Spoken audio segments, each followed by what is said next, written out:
speak this evening to celebrate with you all Sharbel Bailey's Book of Psalms.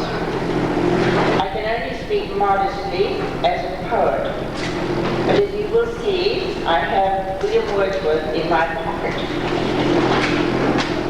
One day, and this is what I just learned, in 661 AD, Ali bin Abi Talib was leaving his house in Kufa, we are told, when he heard a sudden honking of geese. His servants wanted to chase them away, but Ali said, "Let them stay, they are weeping for my funeral." Soon afterwards he was brutally attacked. As he lay dying, he requested his followers to treat his assassin mercifully. He died impoverished after 5 troubled years as caliph. He was the last of the companions of the Prophet Muhammad to rule over the empire. Many titles had been bestowed on him, but the one he preferred was Abu Turab, meaning the father of dust, which the Prophet had given him after seeing him stretched on the dusty floor of the mosque. Wordsworth wrote in the prelude, "Dust as we are, the immortal spirit grows like harmony and music. There is a dark, inscrutable workmanship that reconciles discordant elements." This seems to express what Ali stood for during his lifetime, and also what Sharbel Bailey is seeking to achieve with his Book of Psalms, reconciling discordant elements. After his death, Ali was more alive than ever. He became a martyr, a mediator between God and man, and the divine exemplar and perfect knight of faith. Sharbel Bailey was kind enough to recently send me a translated version of his Book of Psalms.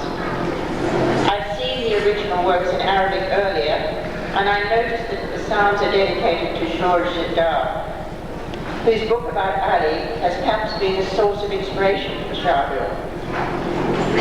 I felt at the time it was necessary for me to fully understand at least some of Sharbel's poems. So I worked for a number of hours with an Arabic-speaking friend. I soon realized that his Book of Psalms is a visionary work. By being written in colloquial Arabic, it transmits a feeling of utter sincerity and even with a certain moving naivety, which enhances, in my view, the impact of Sharbel's vision upon the reader.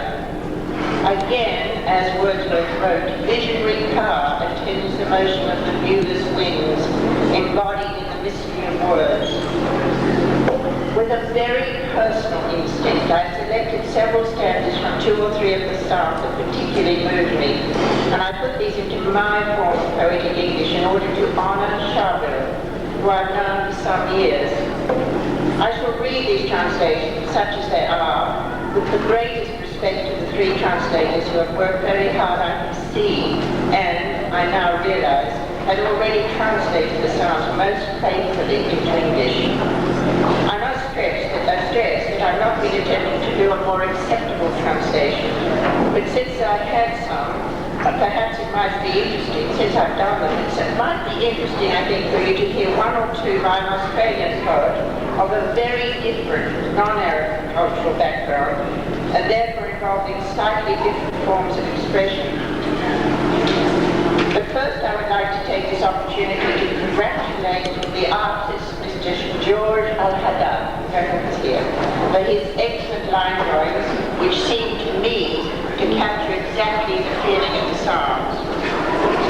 With regard to the title in English, may I suggest, again with the very greatest respect, that in communion with, and this may be a very personal word, in communion with its Persian meaning in English to the Arabic word Munajat, and communion with Ali implies a deeply spiritual harmony or communication. And again I turn to Wordsworth. Wrapped into still communion that transcends the perfect opposites of prayer and praise. Now I shall begin with these very modest translations with Psalm 7, stanzas 5 and 6.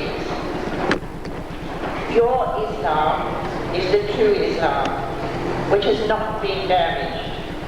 Your teaching compels even dreams to make a pilgrimage to Kaaba. Everything begins with you. Without you, nothing would exist. Your hands cut the hands of death and tampered with the Quran.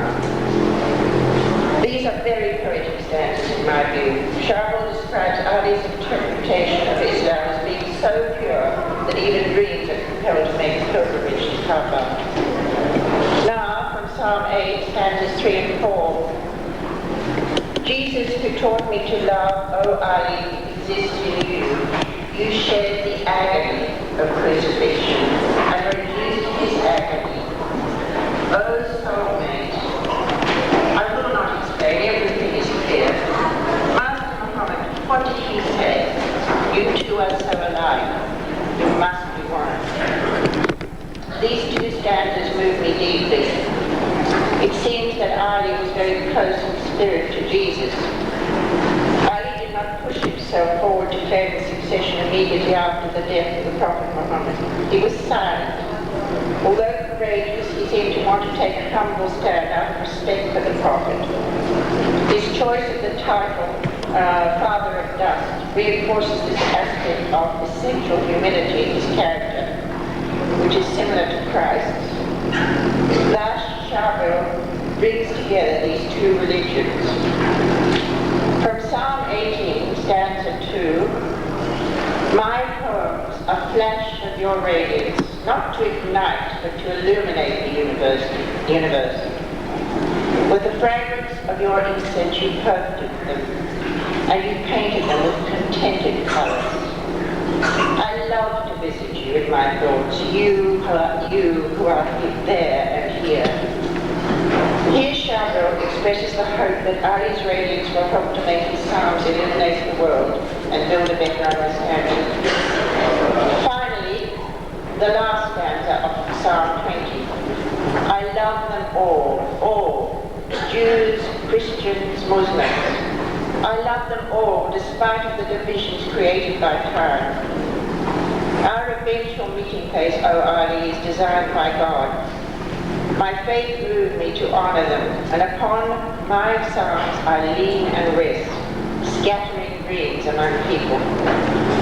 Sharbel is expressing his love and respect for the different faiths which he honors with his psalms. Now in Psalm 16, Sharbel is comforted by the words of Ali in what he feels to be his exile from his homeland. May I also very humbly offer a word of comfort to Sharbel. Those of us whose families have been fortunate enough to have lived in Australia for a number of generations are beginning to understand the overwhelming mystique of this ancient island continent.